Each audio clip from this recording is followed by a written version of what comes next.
সকাল সকাল উঠে ভাবছিলাম কি খাবো, তো ভাবলাম ফ্রিজে আম আছে, তাই আম বের করছিলাম।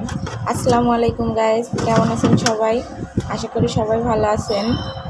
আজকে আমি আম কেটে সকাল সকাল আম কেটে নাস্তা বানিয়ে নিই বলে আম কেটে খাবো। এর জন্য ফ্রিজ থেকে বড় বড় দেখে 2টা আম বের করলাম।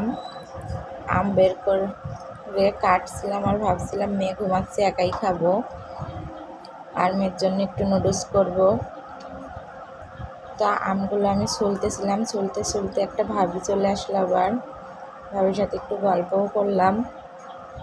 দেখেন আমার আমগুলো কতটা রসালো ছিল, কতটা পেকে গিয়েছিল। আর আমরুপালি আম এমনিতেই মিষ্টি হয়, আর আমরা বাসাতে অনেক আম খাই। আমটা আমার অনেক পছন্দ।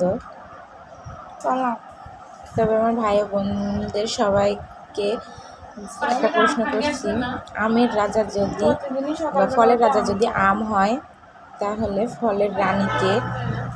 প্লিজ আপনারা যদি কেউ জেনে থাকেন তাহলে কমেন্ট বক্সে কমেন্ট করে জানাবেন। দেখেন আমার আমগুলো ছোলা হয়ে যাচ্ছে। আমটা ছুলে ভাবছিলাম বসে বসে একাই খাবো। এর মাঝে ভাবিরা চলে আসলো, একটা ভাবি আসলো, তাকে একটু দিতে চাইলাম, সে খেলো না, বাসায় চলে গেল। আবার দেখেন আমার সকালবেলা ভাবছিলাম কতগুলো থালা বাসন হয়েছে, এখন কিভাবে ধুবো। ভাবতে ভাবতে আমার আম কাটা হয়ে গেল, আর আম খাওয়াটাও হয়ে গেল। এর মধ্যে আমার মেয়েটাও দেখি ঘুম থেকে উঠে পড়ে আবার আমার আমের ভাগ বসাইছে।